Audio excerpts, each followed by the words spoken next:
Hey gang, thought I'd check in here with you and have a quick discussion about Autumn for Barbarossa, which comes out of one of the the magazines that our buddies at Multiman Publishing put together. I forget what it's called. Hang on a sec, let me grab it. It is called that's right, Special Ops, and this is a little SES one mapper, and in reality is it's kind of a half mapper. It's not a full-sized game per se, so it's a very compact little situation dealing with the tail end of the advance on Smolensk, 1941. No exact date given, other than it's sometime in September, October, and turns are a couple of days each. And so I think that's a deliberate sort of obfuscation, to not have us be drilling down into the detail of, well, when did the 10th Motorized actually attack Roslaval, or whatever the case may be. They're trying to keep it high level, which is what the standard combat system is for. So why are we having this conversation right now? Well, I'm gonna wrap it up at the. I'm gonna finish off this turn here. I was gonna do turn 7, but I'm looking at where we're currently at and where we can, and I'm projecting where we will be at the end of turn 7, and we end up with a historical victory or historical outcome for the Germans, if that is to be believed by the historical kind of victory conditions. 22 victory points in the hands of the Soviets out of the 40 that are available means that it's a, let's call it a draw, for want of a better term. Kind of go from there. Now, could the Soviets have done better? Could the Germans have done better? Yes, I absolutely believe so. The fundamental problem I have here, though, is I made a mistake. And this is an annoyingly recurring theme, which is beginning to percolate through my gameplay. So in this case, this is would appear to be a long-running problem because not only myself, but all the guys I've been playing with here in Austin, Texas, we've been playing a specific rule wrong. It has to do with the zones of control extending over rivers and things of that nature. And that has a, whether or not you pay +2 to enter a hex makes a big deal. And it gives the Germans an advantage, right? If you don't leverage that rule correctly, but it also gives the Soviets an opportunity to kind of snug up against rivers without any penalty. So we could call it a wash and not worry about it. But when I think back about the number of games that I've played over the last, 5 years that are SCS titles that have been played incorrectly, makes me kind of annoyed that's been the case, that between 4 or 5 of us, we have picked up this little anomaly with the rules. And in specific, it's very clear. It's absolutely just my mistake. We're a Rule 2.0. That shit is about as clear as you need it to be. And in the 1.8 version of the rules, they've even got a nice new color diagram there. But Rule 2.0b just nails it. A unit's ZOC consists of hexes adjacent to it that could, bolded, that could move into during regular movement. So if a river is not disallowed under the tech to be crossed, you pay +2 to enter the hex adjacent. Simple as that. We were not doing that up till about this point here. So aside that, is the game any good? Should you get it? Should you go to the trouble of trying to, track down this magazine game from Multiman Publishing and see if they have any in stock and all that sort of fun stuff? And I think if you were curious about the SCS system, and if you had an interest whether it be mild or fanatical, in the Eastern Front, then I think this is a game you should absolutely try out. There are enough choices from the time that you approach from the Vitebsk Mogilev line here. You all start right about here, right along this line here somewhere, and you make the approach in. You got to reduce these cities very quickly and then lunge forward. There's no respite here. There's no attaboys for taking it easy and having survivors. You're not pushing through to Moscow with this game. You're just here to win and get, ideally, to Vyazma, Demiansk here, Spa Demiansk, which is a game I just played recently. That's a 1942 here in winter. And there's some big-ass long word here that we need to get to as well. Get to these cities, then Rzhev up in the top right-hand corner. Germans will have a crushing victory. You get about halfway, it's a draw. Get somewhere three-quarters, you've done pretty well. I think that my gameplay was subpar for the Germans. I think a couple little fubars with Soviet reinforcements didn't negatively impact me that much. There is an ability here as the Soviets at some point to start just popping units to be sacrificed along roads to clog up the movement of the Germans. And I think if I had wanted to do that earlier, we could have stopped some of the exploit movement and some of the lunging into the depths of this area here east of Smolensk, and really shut down the German attack probably more effectively than it happened historically. That's always the challenge with these front games. So you get a mass of shitty units. What can you do with them that is basically sacrificial in nature and drive the enemy to distraction, having to either eliminate or isolate or divert forces to isolate forces that are in the way. You don't want to make them too weak because you don't want to have them overrun by these stacks. Stacking is limited to three units, etc. I'm not going to run through the rules. If you don't know the standard combat system or series, you can go download the rules for free. I think it's a whopping 8 pages of rules. It's pretty clean cut. It works exceptionally well on 1 and 2 map systems. I don't believe that it works particularly well for larger games, because there's a lack of granularity in functional capabilities of many of the unit types. A combat factor is literally just a combat factor in this game, and there is no in any of these games, in fact. So there's no distinction between armor, infantry, AT guns, high quality units, low quality units. Really, there's not a lot of that baked into here. They might bump up the combat value of a high-end unit like the 3rd Panzer. Yellow bars denote that you can move a second time and overrun in the exploit phase. So it's a classic move, overrun, combat, exploit move, overrun, move again if you can in terms of the exploit phase, end your turn, do supply, you're done.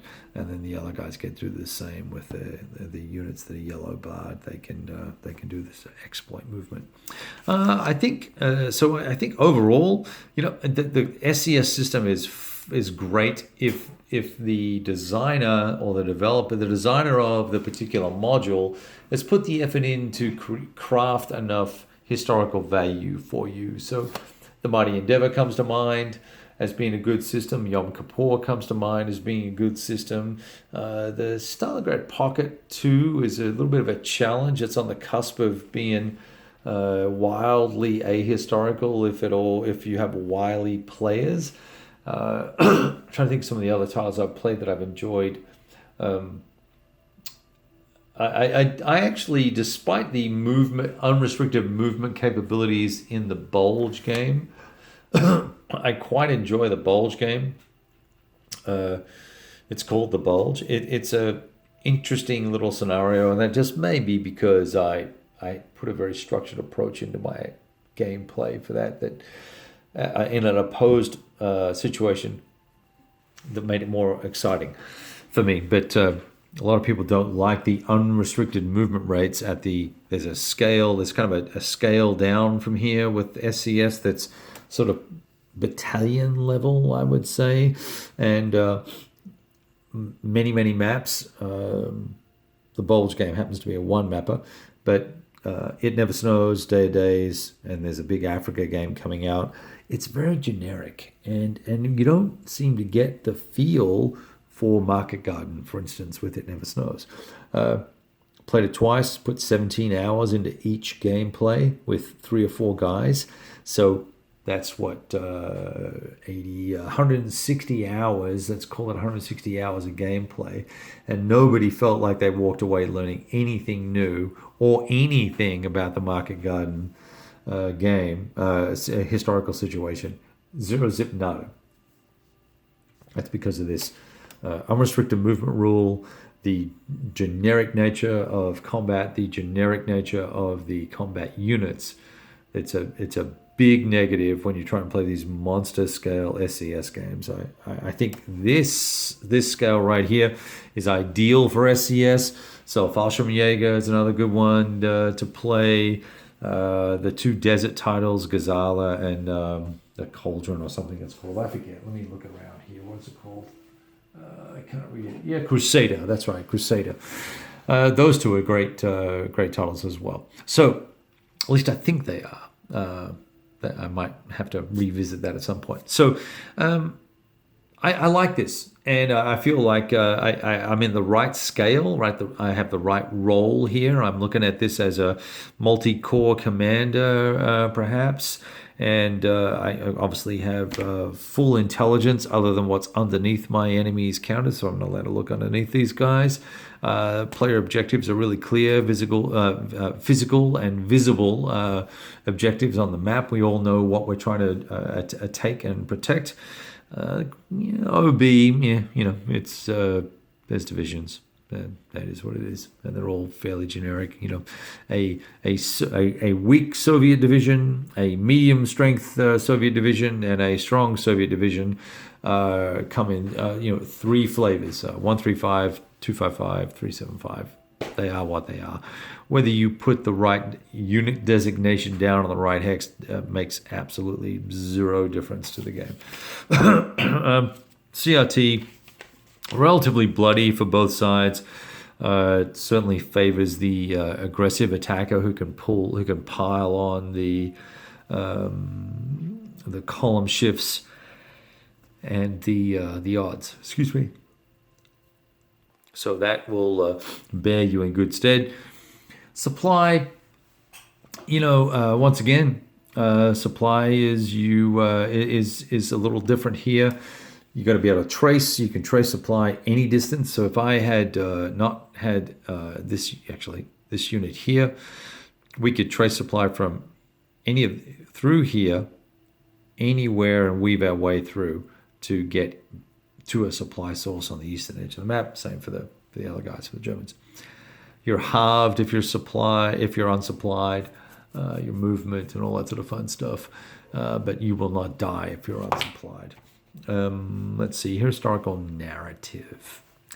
Don't think there's too many things here other than the Hitler roll, which is going to force some withdrawals. That's going to have a scripted nature to it.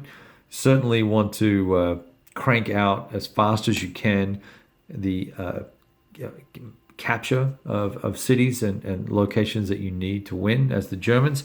And if you're going to do that, you're going to do it blitzkrieg style, and you're going to run the gauntlet on supply and assume that the infantry will catch up, which they eventually will. The infantry are pretty powerful units with a 9 defense.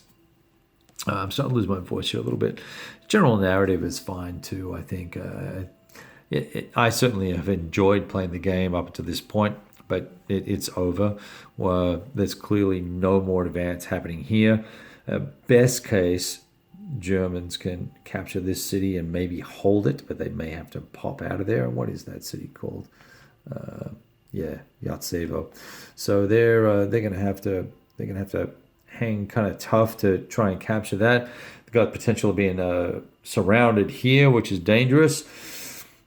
They'll take Smolensk. They'll take Roslaval here. They may hold, down here, right, where about here. They may keep this guy. They've got enemy reinforcements coming this way, and I'm diverting an entire regiment of armor to sort of block that maneuver. Over here on the left, we've got some out of supply guys that will eventually... They're combat ineffective right now, so I could actually ignore them. But I don't want them to move and surround me or move and try and take a city to the east or the west, I should say, towards the Dnieper River.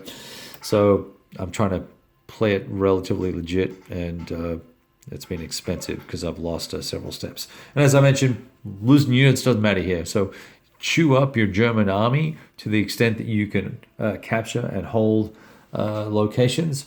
So from that perspective, you're not rewarded for husbanding resources here, which I think is maybe somewhat of an oversight, because clearly you're not going to pause at Vyazma over here on the right-hand side at the end of game turn 10 and go, I need to go on to Moscow now. Well, sir, I can't go to Moscow because you've depleted every friggin' division. So there should be some penalty for depleting too many German formations. So there's that. I've got hiccups. Great. I think the game will give you some level of replayability. I think there's probably a wide range of strategies, but it's all going to boil down to the three approaches that if you read the AAR, you'll see that you can lunge from Vitebsk down into Smolensk, from Vitebsk past Smolensk, from Mogilev south and up to Smolensk or past it. And then there are a number of choices whether you go left, right, center here. And I chose to try and get around Smolensk, isolate it, and then surround it and reduce it. Seems to have worked okay so far. I'm probably a little overweight down the Roslav area. That's primarily because of some counterattacking that happened down here. But I think I can form a decent defensive line here, whole Roslaval. And maybe Snopot here as well. I don't need to. We can pop that back one. I would still, from a VP standpoint, still have enough VP locations to keep it a draw per se. But I'm certainly not going to acquire, with the reinforcements that are coming in, I am not going to acquire much more in the way of territory. When you look at, this is the rest of the Soviet forces coming in, plus 3 replacement counters out of this pool here every turn. And there's a lot of armor and stuff in there. I have not drawn one single army unit, though, for replacements. Okay, good components, standard sort of old school scale stuff, half-inch counters, nice artwork. It's the standard MMP, the gamers style artwork. You either love it or you don't mind it, or you hate it. I don't mind it in particular. I find it visually appealing and very clear. We know where we're at and what we're doing all the time. And of course, there's 8 pages of rules plus a couple of special rules. There's 2 pages or 3 pages of special rules here, and it's pretty straightforward shit. So I hope you enjoyed that. I'd encourage you to go out and get it if you want to explore the standard combat system. I think this can work for you, particularly if you like the East Front, and particularly if you like the East Front in 1941. Then this has a good feel. The abstraction of the air, I'm not super comfortable with per se. I don't know. I did a little bit of reading, and I found out that the Soviets did manage to kind of get their act together and bring some air to bear on this particular battlefield. I had not read that before until I saw where are they? Where are all the Soviet air units? Oh, here they are with the red stars. So all these, there's one. Where's the rest? Where's the Soviet? There's a couple here. I don't know where they are, but there's a handful of Soviet air units. You get a maximum of 6, with a combat factor of 3. So you got to roll 3 or less to DG the enemy. So it can be helpful.